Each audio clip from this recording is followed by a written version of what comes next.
Fala, gente boa! Você consegue imaginar um cenário do Bolsonaro condenado, preso, inelegível e pobre? Sim, pobre, sem o patrimônio que ele acumulou ao longo da vida dele inteira como político. Patrimônio acumulado, sabe-se lá de que jeito, né? Porque, beleza, ele recebia salário, um bom salário, aliás, como deputado federal, mas também tinha a história da rachadinha no gabinete, né? Que rendeu a compra de dezenas de imóveis em dinheiro vivo. Tem o dinheiro da venda das joias, que foi alguns milhões de reais. Tem aquele dinheiro que ele ganhou de Pix dos apoiadores. Só de Pix foi 17 milhões de reais. E o que ele fez com esse dinheiro? Aplicou no banco, está rendendo juro para ele. Então, Bolsonaro ficou rico com a política, né? Porque nunca teve empresa, nunca teve outro emprego que não fosse emprego público. Então ele enriqueceu na política. E agora ele pode acabar pobre, sem esse patrimônio, se o pedido do Ministério Público do Tribunal de Contas da União for aceito, pedido para bloquear o patrimônio do Bolsonaro e dos outros 36 golpistas que foram indiciados, acusados pela Polícia Federal nesse inquérito do golpe. Vem comigo que eu vou te contar essa história e também vou te contar mais detalhes sobre o plano golpista, que a gente ficou sabendo de ontem para hoje, né? Vários áudios foram divulgados, vários detalhes a mais sobre os militares golpistas apareceram. Vou te contar tudo, vou te atualizar em como é que tá, em que pé que tá essa história. Vem comigo que eu sou Ricardo Mello, sou o explicador-geral da República, tô aqui para traduzir o politiquês para o bom e velho português que todo mundo entende. E já te peço, senta o dedo no like, se inscreve no canal, ativa o sininho, entra no nosso grupo de WhatsApp, o link tá aqui na descrição e lá o conteúdo chega primeiro. E também te peço, se puder e se quiser, para participar do financiamento coletivo, porque é ele que mantém esse trabalho de jornalismo independente todos os dias aqui para você. Você pode contribuir sendo membro do canal. Aqui embaixo tem um botão que é o Seja Membro, do lado da inscrição. E aqui em cima tem essa chave Pix. Essa aqui é a maneira mais usada por quem contribui. Aqui você pode ajudar quando quiser, com quanto você puder. E se não puder, é o que eu sempre digo, deixa um like, deixa um comentário, que tá pago. Mas vamos nessa, que eu sei que você está curioso. Bolsonaro pobre? Então, pois é mais ou menos isso. Ministério Público pede ao Tribunal de Contas da União bloqueio de 56 milhões de reais de Bolsonaro e mais 36 indiciados pelo golpe. O órgão apontou que há uma possível ligação direta entre as articulações golpistas e os atos de depredação ocorridos em 8 de janeiro. Então é o seguinte, o Ministério Público de Contas, com base nessa investigação da Polícia Federal, falou, tem uma coisa errada aí. O Estado brasileiro, o governo, paga para esses militares golpistas salário, soldo e também as aposentadorias, que uma boa parte deles já está na reserva. Uma galera que ganha muita grana, ganha muito bem. Por exemplo, os generais ganham acima de 35 mil por mês, cada um deles. Só de indiciamento, se não me engano, foram 4 generais. Tem coronéis, tem capitães, gente que ganha 25, 28, 29, 30 mil.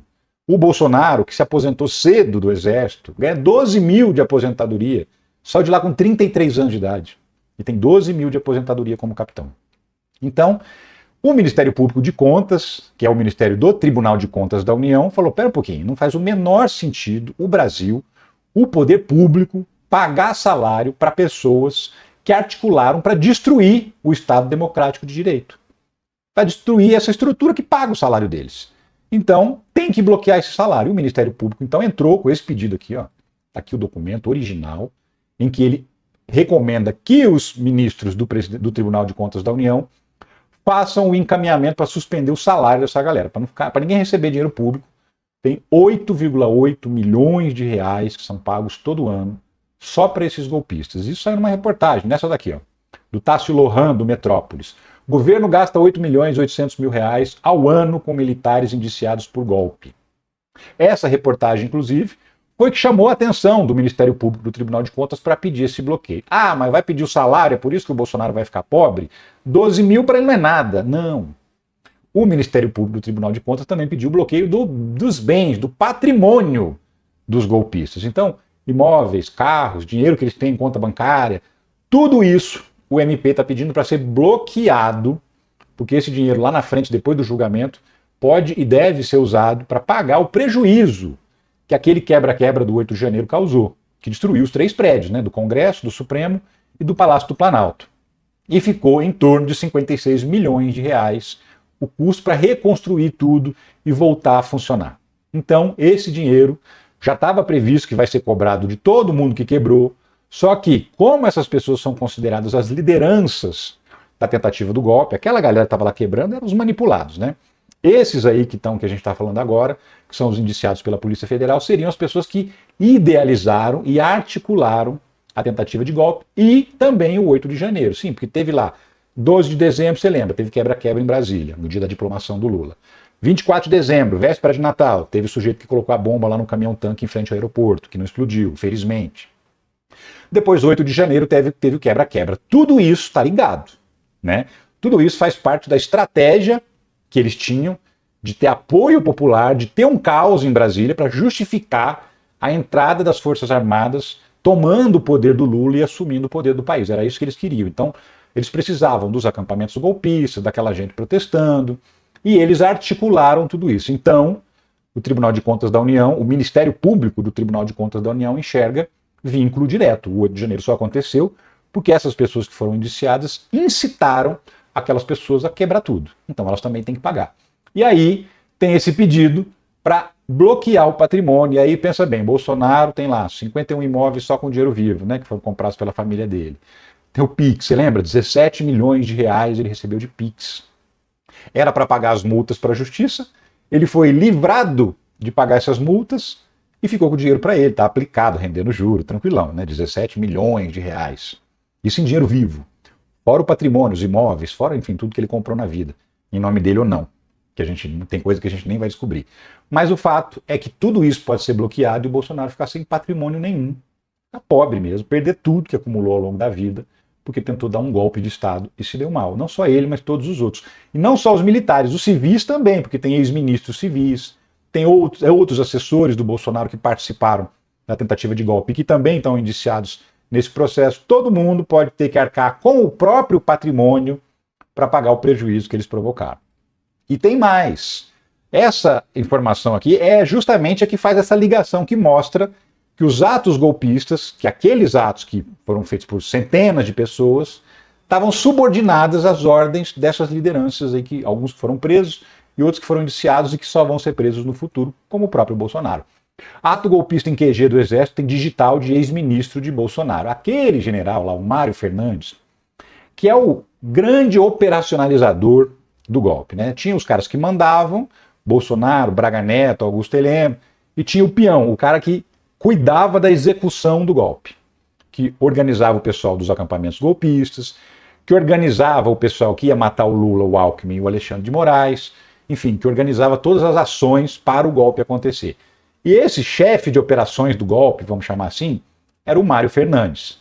E aí o que esse cara fez? Além de tudo, era aquele cara que conversava com o Bolsonaro, mandava mensagem para o Mauro Cid, esse sujeito aqui, ó, esse golpista aqui. Conversava com o Mauro Cid, conversava com o próprio Bolsonaro, ia na casa do Bolsonaro combinar instruções com o Bolsonaro e depois mandava mensagem para o Mauro Cid para dizer, ó, falei com o presidente, ele falou isso, aquilo, aquilo outro. Então esse aí é um dos golpistas mais importantes desse esquema criminoso que tentou impedir que o Lula tomasse posse. E aí, o que ele fez? Por que tem essa história que tem digital dele nos atos golpistas? Porque ele encomendou banners, faixas, pedindo intervenção militar, pedindo para o exército fazer alguma coisa, salvar o Brasil do comunismo. E todo esse material era destinado lá para os acampamentos golpistas. Então, assim, o cara mandar fazer uma faixa pedindo intervenção militar já é um crime, né? Porque não pode. E ele pagou, ele fez, ele encomendou, ele recebeu, e troca de mensagens mostrou que ele recebeu a arte, né? Que ia ser pintada nas faixas, aprovou, tá, ficou muito legal, ficou muito bom, manda fazer e tal. Então, fora que não, na nuvem do celular dele, porque do celular ele apagou, mas ele esqueceu de apagar a nuvem. Na nuvem tinha fotografias dele próprio lá nos acampamentos, em vários dias, no mês de novembro e no mês de dezembro. Então também ele era um frequentador, por quê? Porque ele também tinha um papel de ir lá passar instruções, o que as pessoas deveriam fazer. Ele fazia isso, ele tinha pessoas infiltradas dentro dos acampamentos golpistas e ele passava instruções para essas pessoas, pedia dinheiro para manter o acampamento funcionando, para manter a alimentação, para colocar uma barraca nova, banheiro químico, essas coisas todas. Então ele trabalhou ativamente para manter uma mobilização de bolsonaristas nos quartéis generais do Exército. E aí, até mandar fazer faixa, o danado mandou. Agora, ontem, no Fantástico, foi publicada uma reportagem que, assim, é matadora. Por quê? A gente já leu muito, leu bastante coisa sobre esse episódio que envolve a trama golpista, né? Lemos as mensagens. Agora, ler uma coisa. Domingo 24. Assistir, ouvir o cara falando é outra completamente diferente. Essa reportagem aí, eu vou deixar o link na descrição para você clicar e assistir. Vale a pena assistir, tá? Porque tem os áudios que o pessoal do Fantástico teve acesso e os golpistas estão combinando tudo lá e você consegue ouvir. Você não precisa acreditar no que está escrito no documento da Polícia Federal. Ouça com seus próprios ouvidos os golpistas combinando tudo. A reportagem é aberta, não precisa ser assinante, então é só clicar no link que está na descrição e assistir. Eu, se fosse você, fazia isso. E aí, né, eu não vou aqui tocar os áudios, não tem necessidade, porque a gente já falou exaustivamente sobre eles, mas se você quiser conferir, mandar para alguém, tá aqui. Mas tem áudios que surgiram, inclusive, depois da reportagem do Fantástico. Por quê? Porque eles tiveram acesso a 55 áudios, não foi todos 55 para a reportagem. Então, aqueles que não entraram na reportagem, o pessoal do Grupo Globo, Jornal Globo, G1 e tal, começou a divulgar outros áudios que não entraram na reportagem do Fantástico. O coronel do Exército falou em guerra civil agora ou depois. Democrata é o cacete. Acabou o jogo. Isso disse o Roberto Criscuoli, que foi um subcomandante lá dos Kids Pretos, que era aquele batalhão de operações especiais que todo mundo trabalhava, todos os golpistas, tudo trabalhava lá, tudo era envolvido com a história dos Kids Pretos. Quem é esse sujeito? Esse golpista aqui, ó. Eu vou rodar o trechinho do áudio em que ele fala exatamente isso. Que democracia é o cacete, 4 linhas, coisa nenhuma, que agora é guerra. Ou seja, assim, de uma forma descarada, aberta, sem nenhuma vergonha, ele diz claramente que a ideia era dar um golpe de Estado. Não tem nem com a maior boa vontade do mundo, não tem como negar. Porque é claro, límpido e transparente. Olha só. Democrata é o cacete. Não tem que ser mais democrata mais agora. Ah, não vou sair das 4 linhas. Acabou o jogo, pô. Não tem mais 4 linhas. Agora é o povo da rua tá pedindo, pelo amor de Deus. Vai dar uma guerra civil? Vai dar, eu tenho certeza que vai dar, porque os vermelhos vão vir ferozes. Mas nós estamos esperando o quê? Dando tempo para eles se organizarem melhor, para a guerra ser pior. Irmão, vamos agora. Fala com o 01 aí, cara. É agora. Não precisa ir muito além, né? O sujeito foi assim, límpido e transparente. Democracia é o cacete, é guerra civil mesmo, vamos para cima e tem que ser agora, porque senão eles vão se organizar lá. Né? Não precisa nem dizer muita coisa. Quem que é esse sujeito? É esse carequinha aí, ó, que tá aí. Do outro lado tem o Bolsonaro e o Mário Fernandes, e era com o Mário Fernandes que ele estava conversando, esse outro carequinha aí, que é coronel. Ele era coronel da reserva do Exército. Quem que é esse sujeito? É um sujeito que treinava mercenários. Sim, ele foi exonerado do Exército, vamos dizer assim, porque ele foi pego usando instalações do Exército para treinar mercenários. O que são mercenários? São pessoas que gostam de participar de guerras e ganham para isso. Sabe esses malucos brasileiros que foram lutar lá na Ucrânia? A Ucrânia estava pagando uma grana para ele. Teve uns até que morreram e tal. A Ucrânia paga uma grana. Mercenário é isso, é soldado pago. Civil, treinado, gente que não é das Forças Armadas, treinado e que é contratado para participar da guerra. Esse sujeito cedeu instalações do Exército Brasileiro para treinar esse tipo de mercenário. Aí ele foi descoberto, isso foi lá em 2005. Aí teve um inquérito militar, ele foi apontado como culpado, acabou saindo do Exército, e ao sair do Exército, o que ele fez? Foi trabalhar numa empresa que fornece mercenários, uma empresa que fornece soldados, entre aspas, para lutar no mundo inteiro, em qualquer guerra. Pagou, levou. E aí, qual era o papo que ele estava tendo com o Mário Fernandes? Ele estava oferecendo justamente os mercenários dele para ajudar a dar o golpe no Brasil.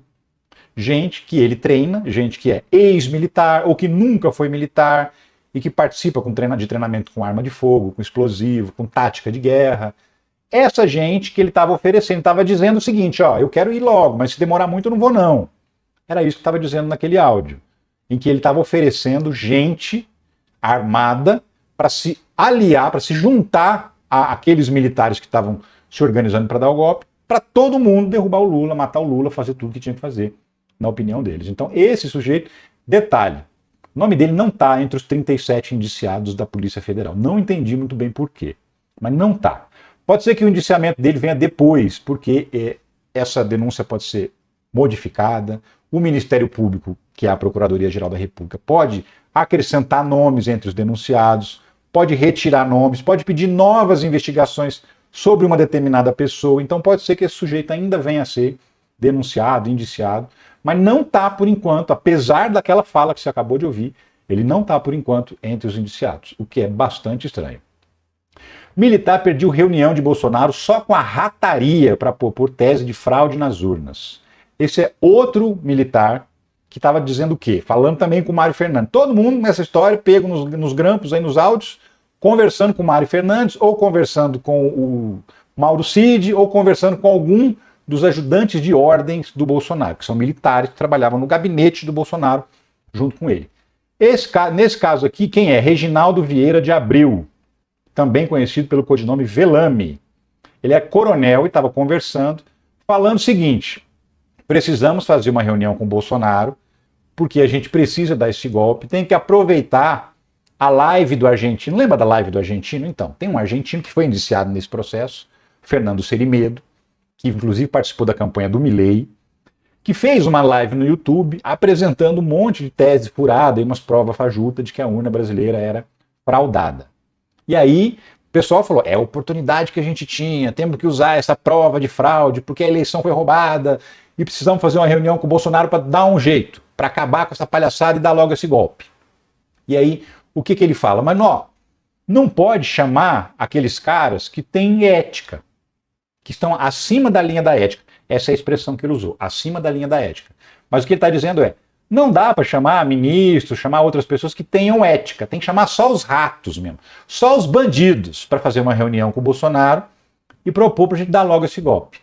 Também tem o áudio desse sujeito, das mensagens que ele troca com o Mário Fernandes. Quem que é o sujeito? Esse golpista safado aqui, que é coronel do Exército e também estava articulando para dar o golpe. Então, assim, as próprias palavras dele já não deixam dúvida, né? Tem que reunir a rataria, os ratos. E ó, tira daqui essa gente que tem ética. Por quê? Porque nós não temos ética, nós somos bandidos mesmo. É isso que ele está dizendo, só que em outras palavras, né? Esse aí tá indiciado, tá inclusive preso, tá? E aguardando aí a denúncia, preso. A última cartada do general Mário, convencer o chefe do Exército nomeado por Lula a dar o golpe.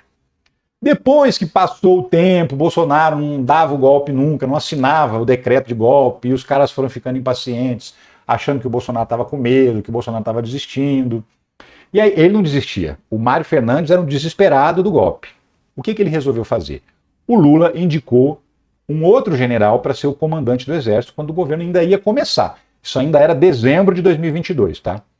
Esse cara, que era o novo general, o novo comandante, era amigo do Mário Fernandes. E aí o Mário, com outros 2 coronéis, foi lá no gabinete do novo comandante do Exército, que ainda não estava no cargo, foi lá 2 dias antes dele assumir o cargo, propôs para ele, ó, você vai ser o comandante, vamos dar o golpe, não vamos deixar o Lula tomar posse. O que esse futuro comandante fez, segundo essa reportagem aqui do Marcelo Godoy no Estadão? Botou o Mário Fernandes para fora do gabinete para correr, falou, você nem venha com esse papo aqui, e olha, enquanto eu for comandante do Exército, você não pise aqui. Foi isso que disse. Mas não tomou a providência que tinha que tomar, né? Que era denunciar o Mário Fernandes e os outros militares por estar conspirando para dar um golpe de Estado. A real mesmo, é que o comandante que o Lula escolheu inicialmente prevaricou. Não fez a obrigação dele de funcionário público, que é denunciar um criminoso, que chegou na porta dele e propôs para ele cometer um crime grave, que é um crime de golpe de Estado. Deixou passar. Quem que é esse general? Era o general Júlio César Arruda. O general Júlio César Arruda durou poucos dias no cargo de comandante-geral do Exército, porque aí veio o 8 de janeiro, o próprio comandante ajudou a não prender uma parte dos golpistas, lembra aquela história, todo mundo voltou para o acampamento depois do quebra-quebra, e aí eles colocaram os tanques de guerra para proteger os golpistas, para a polícia não entrar e não prender esses golpistas. Só foram presos no dia seguinte de manhã. Teve a anuência do comandante-geral do Exército, então Lula, dias depois do 8 de janeiro, demitiu, exonerou esse comandante do Exército e nomeou Tomás Paiva, que é o atual comandante do Exército, está lá até hoje, um sujeito que defendia a democracia e que disse que não importa se a gente gosta ou não gosta do Lula, ele ganhou a eleição, tem que tomar posse.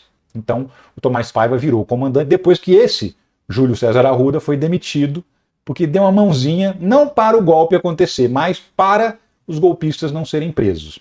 E por isso não foi tolerado. E foi no gabinete dele que o Mário Fernandes foi lá tentar dar um jeitinho de convencer o novo comandante do Exército, que ainda ia tomar posse, a ser também um participante do golpe de Estado. General golpista vibrou após quebra-quebra na PF. Pauta comendo. Então, dia 12 de dezembro de 2022, no dia da diplomação do Lula, teve aquele quebra-quebra em Brasília, tentaram invadir a sede da Polícia Federal, incendiaram carros por Brasília toda, incendiaram um ônibus, tentaram até jogar esse ônibus de um viaduto.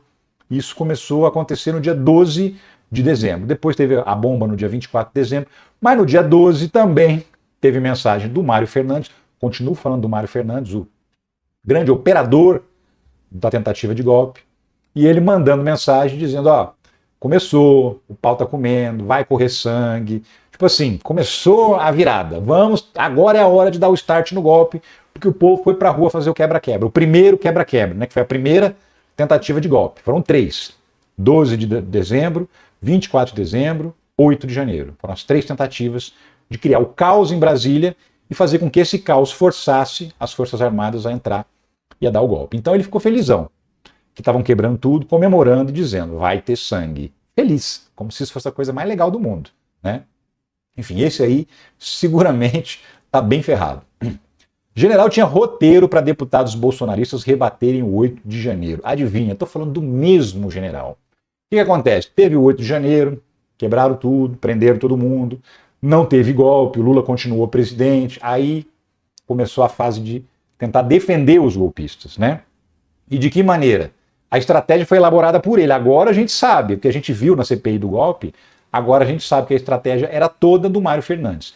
Ele fez um documento orientando os deputados bolsonaristas como eles deveriam se comportar na CPI do 8 de janeiro.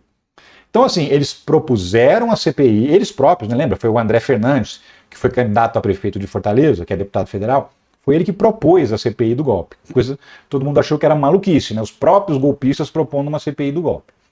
Mas aí agora ficou mais claro, porque a estratégia deles era tentar culpar o Lula pelo golpe que foi tentado dar nele.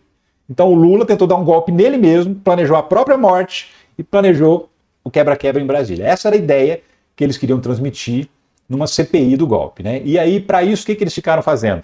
Ah, porque o GSI foi conivente, porque o Ministério da Justiça do Flávio Dino foi conivente, porque era a esquerda que estava infiltrada, era petista, era gente do MST, todas essas histórias que foram inventadas para transferir a culpa da tentativa do golpe para a vítima, né?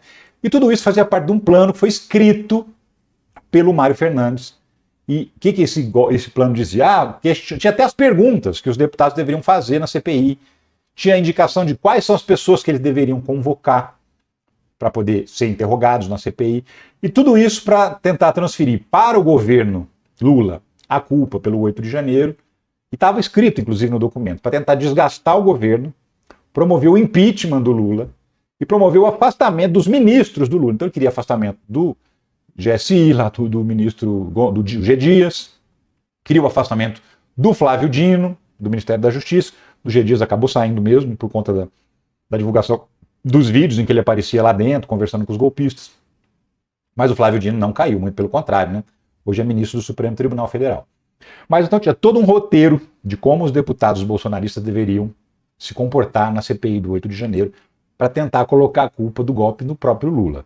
E tudo isso elaborado pelo mesmo general golpista. Então, assim, ele tentou fazer o golpe, ele tentou organizar a morte do Lula, do Alckmin e do Alexandre de Moraes, ele tentou manter os bolsonaristas lá nos quartéis generais do Exército, protestando e para sair para o quebra-quebra. E depois que deu tudo errado, ele também montou um plano para tentar reduzir os danos para os bolsonaristas que tinham tentado dar um golpe frustrado, que é uma estratégia de defesa para enfrentar a CPI. Então esse cara está até aqui com o golpe. E quem é esse cara na fila do pão? Um cara que frequentava a casa do Bolsonaro, que conversava com o Bolsonaro sobre como dar o golpe e inclusive mandava mensagens para o Mauro Cid dizendo como é que tinha sido esse papo com o Bolsonaro, como que ele tinha tratado com o Bolsonaro sobre o golpe de Estado. Então esse cara é o coração do golpe, é o personagem central do golpe, que agia a mando do Braga Neto e do próprio Bolsonaro. Enfim. E aí, para a gente terminar, eu queria te falar sobre o delegado responsável pela investigação do golpe. Por quê? Porque esse delegado tem mais história com o Bolsonaro, essa nem é a primeira. Tá? Da apresentação para Bolsonaro no Planalto ao indiciamento. Quem é o delegado da PF por trás da investigação da trama golpista? Quem que é esse cara? É esse aqui, ó. Delegado Rodrigo Moraes, conheço pessoalmente, quando trabalhava em Belo Horizonte, na Globo, ele era delegado da Superintendência de Minas Gerais, ele foi delegado de combate ao crime organizado lá, e eu gravei entrevista várias vezes com ele, conheço pessoalmente, é um delegado super sério. Esse cara, antes de ser o investigador do golpe, foi o investigador da facada. Pois é, o Bolsonaro levou aquela facada lá em Juiz de Fora. Na época em que isso aconteceu, o Rodrigo Moraes era da Coordenação de Combate ao Crime Organizado da PF de Minas Gerais, então caiu para ele a investigação do Adélio. Ele investigou, um inquérito prolongado, concluiu que o Adélio tinha agido sozinho, não tinha tido ajuda de ninguém, não tinha tido nenhum mandante. O Bolsonaro não se conformou, e ficou insistindo que tinha sim um mandante, e aí o Bolsonaro toma posse como presidente. O que ele fez quando ele toma posse? Manda investigar de novo, fazer uma nova investigação, porque ele insistia na hipótese que tinha um mandante da facada. E aí a investigação foi feita mais uma vez, inteiramente. O Rodrigo Moraes chegou à mesma conclusão de que o Adélio tinha agido sozinho. Ele fez uma apresentação com todos os detalhes do inquérito, foi lá no Palácio da Alvorada do Planalto, apresentou os resultados da investigação para o próprio Bolsonaro, para ver se ele sossegava. O que o Bolsonaro fez? Aceitou, concordou que não tinha mandante. Por que eu digo que ele concordou? Porque ele não entrou na justiça, ele não recorreu, ele não tentou reverter o resultado da investigação. E olha que ele era o presidente, ele mandava na Polícia Federal, ele tinha poder de colocar uma enorme estrutura, se fosse necessário, para investigar o caso do Adélio, e se tivesse, de fato, algum mandante, certamente teria sido descoberto. Muito pelo contrário, o Bolsonaro aceitou o resultado da investigação, não recorreu desse resultado, só que apesar de ter aceitado, ele continuou indo para as redes sociais, até hoje ele faz isso, dizendo, mandaram me dar uma facada, mandaram me matar, a polícia não investigou, a polícia não quis saber, ninguém foi atrás, sendo que teve 2 investigações e ele concordou com o resultado das investigações. Então, o Rodrigo Moraes é o cara que investigou a facada no Bolsonaro, e aí agora ele já estava numa outra função dentro da Polícia Federal, que é a Diretoria de Inteligência Policial. Por conta disso, ele foi escalado para ser o presidente aí do inquérito do golpe, da falsificação do cartão de vacinas e também das joias. Então, esses 3 indiciamentos do Bolsonaro são todos feitos por esse rapaz que você está vendo aí, o delegado Rodrigo Moraes. O delegado Rodrigo Moraes, inclusive, durante o governo Bolsonaro, chegou a ser enviado para Nova York, para um cargo da Polícia Federal lá nos Estados Unidos, ou seja, não foi perseguido, ele foi porque quis, inclusive ele declarou na época que era um desejo dele trabalhar nos Estados Unidos. Então, assim, não houve retaliação, não houve nenhum problema do Bolsonaro com o Rodrigo Moraes. A única coisa que houve o Bolsonaro continuou falando as mesmas coisas na rede social. Mas no processo, ele aceitou bonitinho o resultado da investigação do caso do Adélio. E agora está na mão do Rodrigo Moraes de novo, porque é ele que indiciou o Bolsonaro por esses crimes todos que a gente está vendo aí. E daqui a pouco a gente vai ter resultado, né? A denúncia não, né? O indiciamento já foi encaminhado pelo Alexandre de Moraes para o Paulo Gonet, então a partir de agora começa a contar prazo para ele poder fazer a denúncia, e ele provavelmente, já pelo que já foi publicado na imprensa, vai fazer a denúncia no começo do ano que vem, em fevereiro, porque é quando termina o recesso do Judiciário. Lembrando que dia 20 de dezembro, daqui a menos de um mês, termina o ano do Judiciário, que começa o recesso, as férias do Judiciário. Então, se ele não denunciar até o dia 20 de dezembro, só o ano que vem. E é o que deve acontecer mesmo no início do ano que vem, ele deve apresentar a denúncia. Mas vamos ficar de olho aí, porque nesse meio tempo em que ele vai analisar o inquérito, nesse quase um mês que falta para encerrar o ano do Judiciário, ele pode pedir novas investigações para a polícia, novos detalhes, novas perícias, novos depoimentos, pode pedir para inserir alguém aí na lista de indiciados que não esteja, pode pedir para tirar alguém que ele acha que não tinha que estar, pode fazer modificações. Mas a denúncia mesmo deve ser apresentada para a Justiça em fevereiro do ano que vem, para o Supremo Tribunal Federal. É isso, eu fico por aqui. Eu volto a qualquer momento com outras notícias sobre a política brasileira. Um abração para você e tchau.